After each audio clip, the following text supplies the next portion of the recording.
নমস্কার, দেখছেন talk to Bangla. আমি অভিষেক রয়েছে আপনাদের সাথে। এই মুহূর্তে যে খবর নিয়ে উপস্থিত হয়েছে, আগামীকাল 5ই আগস্ট কিন্তু বড় কিছু প্ল্যান করছে মোদী সরকার। তেমনই কিন্তু এই মুহূর্তে খবর উঠে আসছে এবং যার জন্য একদম পার্লামেন্টের ভেতরে এনডিএর সমস্ত শরিক দলের সমস্ত সাংসদদের নিয়ে বৈঠকে বসবেন স্বয়ং দেশের প্রধানমন্ত্রী নরেন্দ্র মোদী। তেমনই খবর এই মুহূর্তে উঠে আসছে। অন্যদিকে আপনাদের আরো একবার মনে করিয়ে দিই যে গতকাল 3রা আগস্ট রবিবার দিন কিন্তু আপনাদেরকে জানিয়েছিলাম যে দেশের রাষ্ট্রপতি দ্রৌপদী মুর্মু তার বাড়িতে গিয়ে সাক্ষাৎ করেছিলেন দেশের প্রধানমন্ত্রী এবং তার পরবর্তীতে যে ছবি উঠে এসেছে তার বাড়িতে আবারও কিন্তু সন্ধ্যেবেলা গিয়েছিলেন স্বরাষ্ট্রমন্ত্রী অমিত শাহ। সুতরাং বুঝতেই পারছেন একটা বড় কিছু এই মুহূর্তে প্ল্যান করছে নরেন্দ্র মোদী এবং অমিত শাহ, এবং সেটাই কোথাও গিয়ে রাষ্ট্রপতিকে জানাতে গিয়েছিলেন। সেটা কিন্তু জগদীপ ধনখড়ের জায়গায় কে আসবেন অতটা সহজ বিষয়টা নয়। তাই জন্য এই মুহূর্তে অত্যন্ত বড় কিছু প্ল্যান করছেন মোদী সরকার, এবং যেটা সমস্ত শরিক দলদের কিন্তু আগামীকাল জানাবেন এবং তারপর তারা একদম সিক্রেসি মেনটেন করে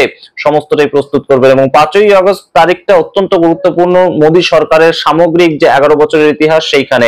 কেন 5ই আগস্ট, কি কি হয়েছিল, কোন কোন বছর, সমস্তটাই জানাবো আপনাদের। তার আগে অবশ্যই টক টু বাংলা ইউটিউব চ্যানেলটিকে সাবস্ক্রাইব করে দিন। এই ভিডিও শেষ অবধি দেখুন, স্কিপ না করে। আপনারা জানেন এই মুহূর্তে কিন্তু আমরা এমন একটা সন্ধিক্ষণে দাঁড়িয়ে আছি যেখানে নরেন্দ্র মোদী এবং অমিত শাহকে রীতিমতন চাপ দিচ্ছেন কিন্তু রাহুল গান্ধী এবং আইএনডিআই এর জোট। আইএনডিআই এর জোট একত্রিত হয়ে সমস্ত ভাবে যেভাবে একদম আমরা দেখতে পেয়েছি যে একদম সংসদের অভ্যন্তরে বা সংসদের বাইরে যেভাবে একতাবদ্ধ ভাবে একদম লড়াইটা করছেন বিহারের এসআইআর নিয়ে, তাদেরকে কথা বলতে হবে। এবং অপারেশন সিন্দুর নিয়ে কথা বলার সময় রীতিমতো আমরা দেখতে পেয়েছি কোণঠাসা হয়েছে নরেন্দ্র মোদী সরকার।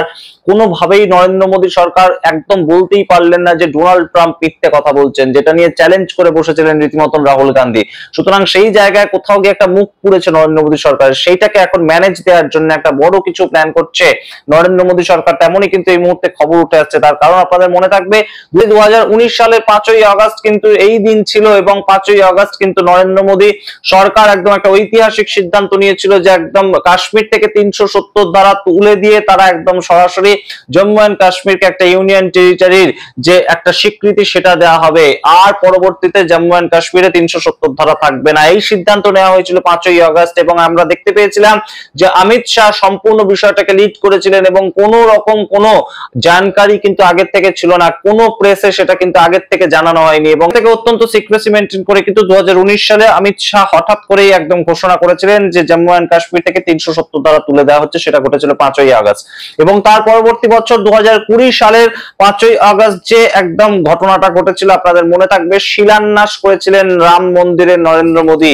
অত্যন্ত তাৎপর্যপূর্ণ ঘটনাগুলোর মধ্যে কিন্তু একটা, এবং এই মুহূর্তে ভারতীয় জনতা পার্টির ম্যানিফেস্টো অনুযায়ী কিন্তু রীতিমতন আরো একটা বড় সিদ্ধান্ত নিতে চলেছেন নরেন্দ্র মোদী অমিত শাহ গভর্নমেন্ট, যেটা কিন্তু আরো একটা ঐতিহাসিক সিদ্ধান্ত হতে যাচ্ছে, যার জন্য শরিক দলদের নিয়ে শরিক দলদের সাপোর্টটা অত্যন্ত জরুরি। আপনারা জানেন এই মুহূর্তে যেভাবে অপারেশন সিন্দুরের সম্পূর্ণ ক্রেডিটটা একদম ডোনাল্ড ট্রাম্প নিয়ে নিচ্ছেন, যে অপারেশন সিন্দুর থামিয়েছেন তিনি। আজকেও বলেছেন একটি প্রেস কনফারেন্সে, অপারেশন সিন্দুর ভারত এবং পাকিস্তানের মধ্যে থামিয়েছেন ডোনাল্ড ট্রাম্প। সেখানে কিন্তু বারংবার বেকায়দায় পড়ছে নরেন্দ্র মোদী সরকার, এবং সেই জায়গা থেকে পার্লামেন্টের মধ্যে আমরা দেখতে পেয়েছি রীতিমতন কিন্তু হই হট্টগোল চলছে। ডোনাল্ড ট্রাম্পের ঘোষণা করা 25% ট্যারিফ, সেটা নিয়ে আপনাদেরকে আগেই জানিয়েছি যে অন্ধ্রপ্রদেশের টিডিপি পার্টির যে মুখ্য একদম চন্দ্রবাবু নাইডু, যিনি একদম রীতিমতন সাপোর্ট করেন নরেন্দ্র মোদীকে বিভিন্ন বিষয় বিভিন্ন সময়, তিনি কিন্তু বলে দিয়েছেন যে একদম রাজ্য সরকারের জায়গা থেকে তিনি 25% ট্যারিফ দেবেন না। অন্ধ্রপ্রদেশের সঙ্গে আমেরিকার ডাইরেক্ট যে বিজনেস, সেখানে 25% ট্যারিফ দেওয়ার ক্ষেত্রে তিনি বিরোধিতা করবেন রাজ্য সরকার জায়গা থেকে। সুতরাং সেটা নিয়েও একটা কিন্তু এই মুহূর্তে বোঝাপড়ার সমস্যা চলছে, এবং সেখানে নিজেদের একদম এনডিএ শরিক দলের যে প্রার্থী রয়েছে নীতিশ কুমার এবং চন্দ্রবাবু নাইডু, নীতিশ কুমারকে নিয়ে অত চিন্তা নেই, কারণ নীতিশ কুমার বিহারে নিজেই বেশ খানিকটা দুর্বল হয়ে পড়েছেন, তার শক্তি খুব একটা নেই এই মুহূর্তে। তাই নীতিশ কুমারকে নিয়ে অতটা চিন্তা না থাকলেও চন্দ্রবাবু নাইডু 16 জন সাংসদ নিয়ে কিন্তু চিন্তা আছে। এবং এই মুহূর্তে আপনারা যে কমেন্ট গুলো করছেন যে একদম এই মুহূর্তে তৃণমূল কংগ্রেস আইএনডিআই এর জোট থেকে একদম এনডিএ সরকারকে সাপোর্ট করে দেবে, সেই ঘটনাটা কিন্তু অত সহজে ঘটবে না। তার কারণ 2024 সালে ভোটের আগের থেকে আইএনডিআই এর জোট যেভাবে তৈরি হয়েছে এবং যেভাবে মমতা বন্দ্যোপাধ্যায় বারংবার মোদী সরকারের বিরোধিতা করেছেন অন্তত প্রকাশ্যে, তার ভিত্তিতে 29 জন সাংসদ দিয়ে তারা সবসময় কিন্তু সরকার তৈরি করবেন, সেটা অ্যান্টি বিজেপি সরকার তৈরি করবেন সেরকম কথাই বলেছিলেন। তাই সেটাকে সম্পূর্ণ ভেঙে দিয়ে একদম যে এই মুহূর্তে এনডিএ সরকারকে সাপোর্ট করে দেবেন মমতা বন্দ্যোপাধ্যায়, সেটা কোনোদিনই হবে না এই মুহূর্তে, অন্তত 2029 সাল পর্যন্ত। সুতরাং অবশ্যই সেকুলার ভাবধারা সেটা মমতা বন্দ্যোপাধ্যায়কে বজায় রাখতে হবে। তাই জন্য অত সহজে চন্দ্রবাবু নাইডু যদি সরে যান, একদম 29 জন সাংসদ দিয়ে সাপোর্ট করবেন তৃণমূল কংগ্রেস, সেটা কোনোদিনই হবে না এবং সেটা বাইরে থেকে সমর্থন তেমনও হবে না। এই ধরনের কোনো মিসকনসেপশন রাখার কিন্তু কোনো জায়গা নেই। এবং এই মুহূর্তে যদি চন্দ্রবাবু নাইডু সরে যায় আদপেই একদম বিভিন্ন ইস্যুর প্রেক্ষিতে আমরা যেটা দেখতে পাচ্ছি, চন্দ্রবাবু নাইডুকে কিন্তু সামলানোটা বেশ খানিকটা দুষ্কর হয়ে উঠছে।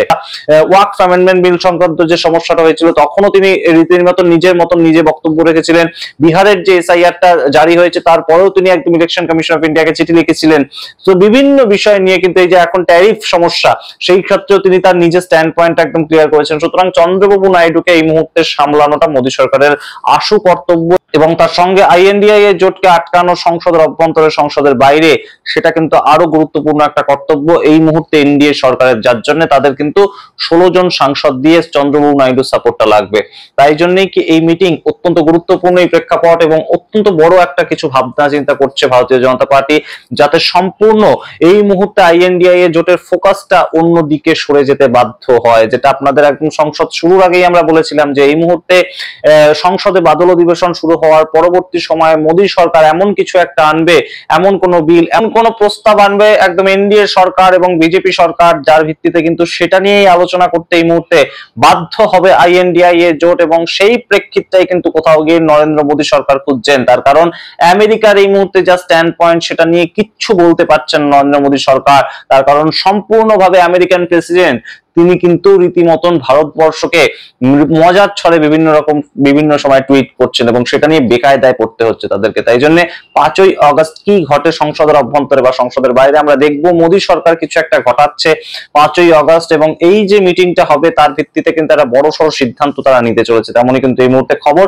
অন্যদিকে 5ই আগস্ট দিনটা আরো একটি কারণে গুরুত্বপূর্ণ ছিল, কিন্তু এই মুহূর্তে সেটা পিছিয়ে গিয়েছে। যে রাহুল গান্ধী লোকসভার বিরোধী দলনেতা, তিনিও কিন্তু বলেছিলেন যে 5ই আগস্ট তিনি একটা রীতিমতো কর্ণাটকে যাবেন এবং কর্ণাটকে গিয়ে তিনি একটা প্রেস কনফারেন্স করবেন, যেখানে তিনি একদম অ্যাটম বোম তার কাছে যেটা আছে সেটা ফাটাবেন। তার কারণ এই মুহূর্তে ইলেকশন কমিশন বিজেপির হয়ে ভোট চুরি করছে, সেই রকম একটা প্রেস কনফারেন্স করে সম্পূর্ণ প্রমাণটা তিনি প্রকাশ করবেন, তেমন একটা কথা তিনি বলেছিলেন। কিন্তু বর্তমানে আজকে দাঁড়িয়ে যেটা আমরা দেখলাম যে একদম শিবু সোরেন অর্থাৎ ঝাড়খণ্ডের গুরুজি, যিনি সেই ঝাড়খণ্ডের যিনি গুরুজি, তার জীবনাবসান হয়েছে এবং সেই জীবনাবসানের প্রেক্ষিতে রাহুল গান্ধীর সম্পূর্ণ এই তার যে শিডিউল কাজটা ছিল, কর্ণাটকে যাওয়ার ছিল এবং সেখানে প্রেস কনফারেন্স করার ছিল, এটা র্যালি করার ছিল, সম্পূর্ণটাই পিছিয়ে দিয়েছেন। এবং এই মুহূর্তে দাঁড়িয়ে আইএনডিআই এর জোটকে আটকানো এবং একদম অন্ধ্রপ্রদেশের মুখ্যমন্ত্রী টিডিপি পার্টি তাদেরকে নিজের দখলে রাখা, নিজেদের পক্ষে রাখা, সেটা কিন্তু একটা বড় চ্যালেঞ্জ বিজেপির কাছে এনডিএ জোটের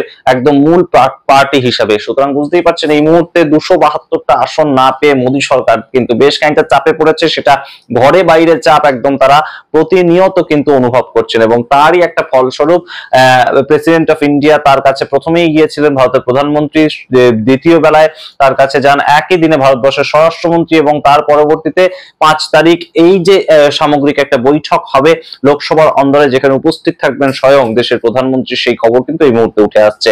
সামগ্রিক প্রতিবেদনের ভিত্তিতে আপনারা কি মনে করেন অবশ্যই কমেন্ট বক্সে কমেন্ট করে জানান। দেখতে এখন টক টু বাংলা, অবশ্যই টক টু বাংলা প্রত্যেকটি ভিডিও লাইক কমেন্ট শেয়ার করে চ্যানেলটিকে সাবস্ক্রাইব করে দিন। আমাদের ভিডিও ভালো লাগলে আমাদের পেইড মেম্বারশিপ নিতে পারেন জয়েন বাটন ক্লিক করে। ধন্যবাদ।